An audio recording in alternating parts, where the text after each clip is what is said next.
Well, we have our first matches here at RC Lons as the settling in period continues. Naturally, the first game has got to take place on Halloween, so I hope it's not our defence that has a horror showing.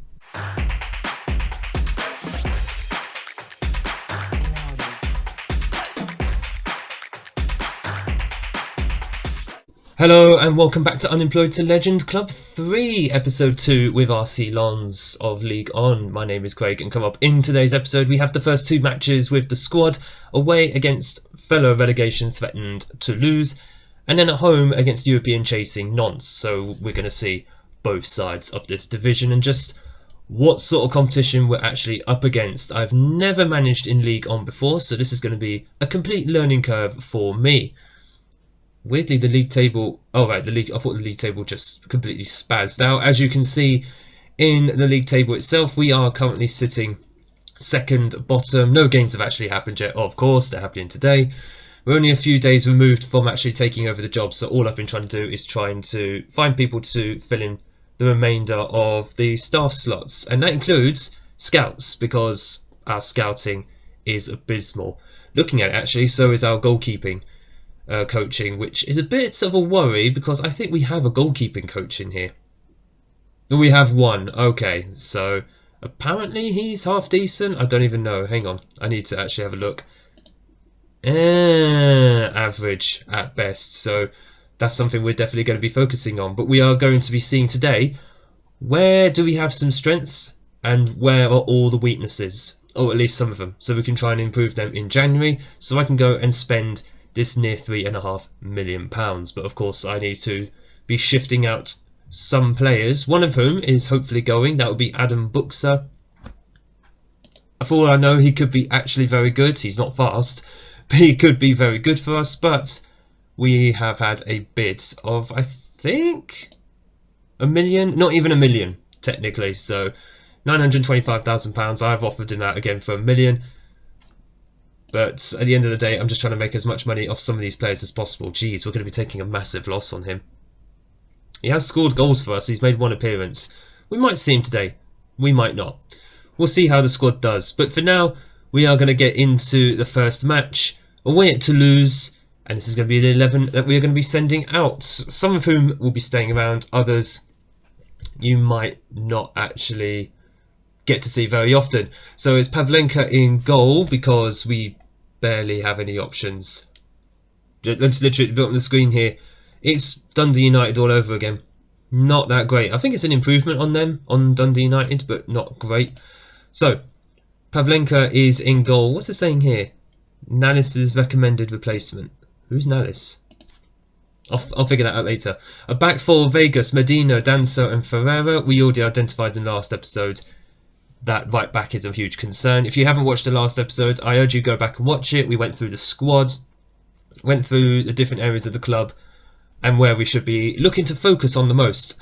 Midfield three of Abdul Samed, Junior Onana and Vega.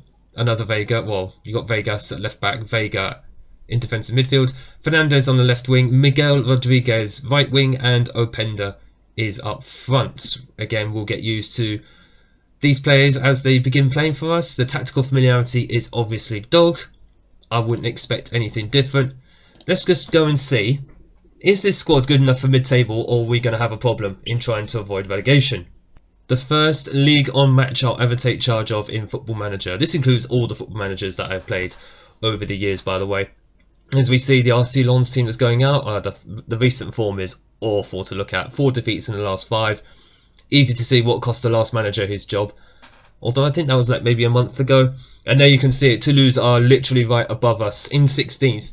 That relegation promotion spots, that is the minimum that we want to aim for. Preferably we want to aim for higher than that. But we need to see if this squad is up to the task of playing well and getting good results against teams who are around us in the league. Toulouse is a very, very good example of that today. Ferreira on the right hand side. I have a shot, man. Oh, Lois Openda scoring his, I think that's what, his first goal of the season. Quite amazing. He literally has only his second game. I think this is literally his second game of the season.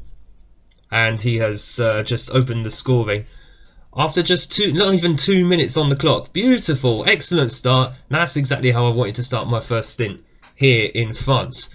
Now, defending wise is going to be very interesting. We already know we've got problems with defending in FM23.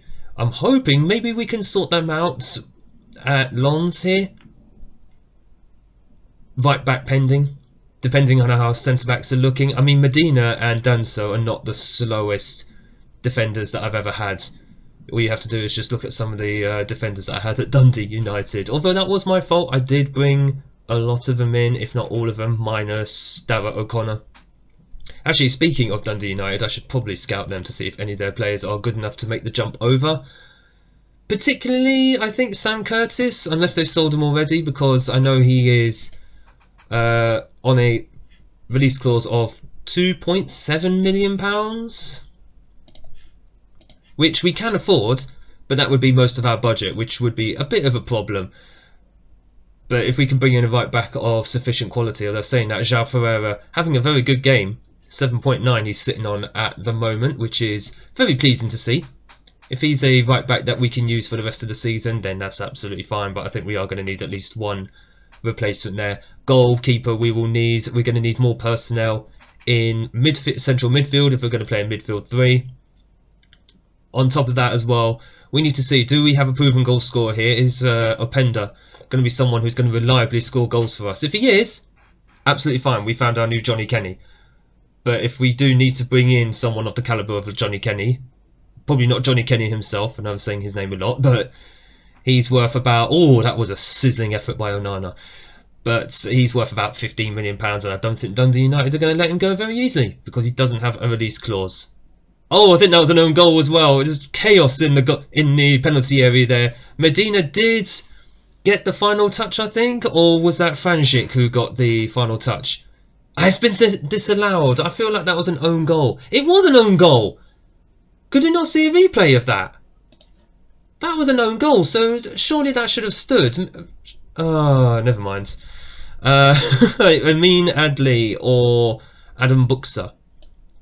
I feel Amin Adli is the one who's going to be around for a bit longer than Buxa. Buxa looks like he's on his way out. He's a bit pacey for a midfielder. Sorry, a winger. He's got the flair. Yeah, you know what? Go on. He's more of an inverted winger, isn't he? So I'll tell you what. We will put him on inverted winger. Rodriguez can go as a inside forward. Let's just see if he likes that. Anyone else who's actually looking tired? João Ferreira, he's actually been having a good game. He can stay on. Danso Medina. Medina's not having a good game, is he? Lonquetin. Oh, God. The problem is, obviously, we're playing the best two. Ganu. No, but he's 22 years old. He's not even 6 feet tall. I'll tell you what, we're going to leave our centre-backs. I need to get used to some of these players then. Fode Silla. Where's the best place you can play? Central midfields. Okay. Mazzala. Okay. He can play as a Mazzala apparently, so I'll tell you what. We're going to play literally our youngest player in the entire squad in central midfield, and we'll just see how he does. We'll just give him the minutes, see if we can give him something. But we are, like I said, we're still trying to figure out how decent this squad is. I mean, performance-wise, not too bad. Medina, great interception there, but it's just been absolutely ruined. And they are in here, and it is... Oh, it's an equaliser. Oh, Medina did well, but who lost the ball there for us? Was that Onana? Because I think he's tired. Or in fact, we can have a look here. It's Vega. Right, it was Vega who lost it for us. Vega, he's not that shattered, actually. It's more Onana who is. But I think it just speaks to the fact that we need more personnel in midfield, that we can't actually be making wholesale changes. There is Openda, and... Oh! It bounced in! An absolute mate! And there is the own goal that we should have had earlier. The keeper just got completely wrong-footed, and what a fortunate goal. But we need those in a relegation fight. We always need those. Openda, I thought this was going to be saved, yet deflected off the defender. The keeper got absolutely wrong-footed there. And it is a slice of luck that we absolutely needed. Right, who is tired? Ferreira is shattered now. I know he's played well, but he needs to rest. Soto.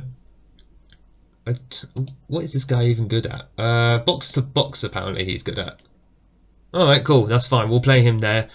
And how many subs do we get in this league? I didn't even look that up.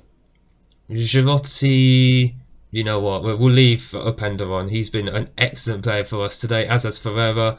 And Ganu, well, who's not played well? Medina's done okay, so we'll leave him in Danso. We'll leave him in Danso alone. Don't mess with what's working. Buxer is going to come on though for who just went off. Rodriguez. I know Buxer is probably leaving, but you know, we need to make some changes somewhere, as we're going to just start wasting the time down just a little bit. If we can pick up our first points of the season here, first points of my time here, I will be delighted. Buxer runs onto the ball. Danso. Into Maldonado. Love the name. Vegas has all the space on the left-hand side here. Where is my left winger, by the way? He must have cut inside. That's why. He's an inverted winger. Duh. Openda, he is through here. Oh, I should have scored. Should have sealed the victory right there and then. Waste a bit more time down. And, yep, that's fine. Lower the line of engagement. There's no need to go mad. And we have beaten fellow strugglers Toulouse. Wow, they've really filled out the stadium, haven't they? Very good first 3 points on the boards. That will do a lot for my adaptability, and hopefully the squad will get a bit of belief in themselves. Now, let's go and see how we do against a European chasing Nantes, who I think lost. They lost to Reims, who are not far above us. Also, we're out of the relegation zone. Result already. Right, second match at home against FC Nantes. It is our first home match of my time here at RC Lens, or how brief it's been so far. I think it's mostly the same starting 11 from the last match, except Adli will be in place of Abdul Samed in central midfield, and Ben Hamou is, I think he's a replacement. Let's just have a look. Did he play the last match? No, he didn't, so I think he's in instead of Rodriguez. In fact, Fernandez is on the right wing and Rodriguez is on the bench, so yeah, they just swapped over and just one replacing the other. I know Fernandez and Ferreira apparently can't play together. Let's just have a look and see if we can try and improve that. We did that actually between, who was it? Christopher Wu and Cisse. I think it was Ibrahima Cisse at Dundee United. So there's always a possibility it could improve. Openda is going to continue up front, despite the fact that Girotti apparently is the best striker at the club. Definitely very, very strong, but maybe he's someone we can bring on later in the game. How tall is he? Yeah, he might be someone we can bring on later in the game and push up for corners especially, because that's going to be the sort of thing that you want to see at corners. He's very, very tall, he's got the jumping reach, and he's got the strength to match, which is someone that you want at the far post probably. Unless Kevin Danso is still on the pitch. He's the tallest player in our squad so far. João Ferreira will continue at right back. Our home form is very important to us, absolutely, but we are playing, again, a European chasing Nantes side. And despite the fact that they are sitting third in the league, they're still a long way off PSG. PSG are just dominant in this group in this league. And I actually don't know when we're going to be facing them in the league. I know that Lens have already faced them earlier in the season, so we've avoided them away from home this time around. But of course, we've still got the home match against them, which we will be seeing later on this season. Hopefully, we'll have improved the squad by that point, if it's after like the January transfer window. But it all depends on which players we can actually bring in. And that's another very good start. 5 minutes on the clock, and it's Junior Onana with his first goal under my charge. All from a free kick as well. Is that the first goal I've scored from a free kick in this series? Surely not. We scored from corners, but I don't recall us ever scoring from a free kick. If so, me sorting out my set pieces early is definitely paying dividends. Because I've already done that on corners, on throw-ins, on free kicks. Even penalties I've started to set up as well. So trying to get it all sorted early. There will be tweaks here and there as needed. But if it works just like that free kick did, I think we'll be on to a winner. I think set pieces is going to be something that might actually help us stay up. But like I said, first thing to do this season is to get away from the relegation zone, as I think that's going to be offside, unfortunately. Ben Hamou was well off. Way past Junior Onana, who's so effective in that box-to-box midfield role. But we get away from relegation. Oh, it's been awarded! I didn't expect that. I didn't look to see if anyone was raising their arm in happiness, but apparently it is a goal. It wasn't Onana who was offside, it's him, Ben Hamu. But he must have been behind the ball. That's the only way he would have been offside. So if so, well done, good awareness, because I thought he was off. As I was trying to say, get away from relegation if possible, as soon as possible. Start climbing the league. And so finish decently strong, hopefully. And then next season, let's see if we can try and make a charge for the top of the league, if not for Europe. And then once we start qualifying for Europe, get into Europe regularly, start pushing for the Champions League. And once we get into the Champions League, start pushing closer towards PSG. See how close we can get to them, which is a very, very tall ask with someone like Kylian Mbappe. I don't even know who else they have at the club. I haven't even had a look. When we come to face them at home, it'll probably be a good time to see who is actually in their squad and what ridiculous superstars they do have there. I doubt Messi and Neymar are still around as... Oh, okay, it said at the bottom, Openda ignored the ball. That's intelligent play. He knew he was offside. Fair enough. So he ignored the ball. I love that. I don't remember seeing that from anyone at Dundee United. Johnny Kenny was always getting himself sent off. And there's Openda. He is onside. He learns his lesson. We've got ourselves a superstar striker. Lois Openda, the Belgian international, who I've actually not heard of before I came to Lens. I'm so sorry to the man. I will put respect on your name right here and now. That is actually his fourth goal of this. No, his third goal of the season. He actually scored one goal before he arrived. That's what I arrived. But what I didn't know was that last game against Toulouse was his first start of the season. Bonkers. Bonkers how they didn't play this man. I think they've just been trying to rely on Girotti. But he's only bagged 2 in 11. Just looking at the ratings of the players so far, Junior Onana has looked an absolute beast in this game. But I'll tell you what. We did mention Girotti earlier. Luis Openda, he's actually knackered, so he is going to come off. A lot of our players are actually very tired. Vegas. Sasha Bowie can play defensive mid? Well, no, he can't. No, he cannot. Let's have a look. Our defenders have actually shattered, aren't they? So I'll tell you what. Diop is going to come on. He needs some match fitness anyway. And wingers-wise, Radonjic. Serbian international. Apparently he's been left out of their recent squad for 31 years old. Probably won't go for much longer, but he's still very pacey. He's still got the physicals. So let's see what he can do.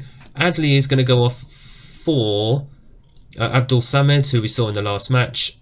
That's the only changes we're going to make for the moment. 4 changes. I think we do get one more, but let's not go completely mad, as we are just going to just waste the time down a little bit more. We've got less than 6 minutes. And thankfully at 3-0 up. Actually, I've just completely realised we're 3-0 up against a team who are 3rd in the league. Bonkers. We are the only match who's actually playing at the moment. It is, well, I don't know why I'm bothering doing this. It's 93 minutes now. We have actually had no highlights in this entire second half. And that's fine. Grab the points, get out. Let's get away from the bottom 2, the bottom 3, including that relegation playoff spot. But that is an impressive performance. XG of 2.01. What the actual heck? They must have... The previous manager must have just lost the dressing room. Because this squad... It's not going to be the greatest, obviously. There's a reason they're down in the bottom half. But my goodness, I think we will hopefully get away from relegation trouble. And get ourselves... Well, we're already in mid-table. But hopefully we'll stay in mid-table and maybe push for top half in the league. We'll see when we come back in January. Hopefully just make a few changes here and there. But as I mentioned, next time we're going to be back is after a winter break, actually. Alright, we've got another 4 league games, cup match, and then a complete break. That's absolutely fine. So we're back at some point in January or at the end of January. And we'll hopefully be able to go through a few transfers that we've made. Some players shipped in, some players shipped out. And hopefully keep our good form going at the start of our stint here in France. If you have enjoyed this episode, make sure you hit the like button down below and smash the big red subscribe button so you don't miss our time here in France. Let the good times roll here at RC Lens. Thank you all so much for watching. I appreciate all the support on the videos you've shown so far, and I look forward to seeing you all in the next episode.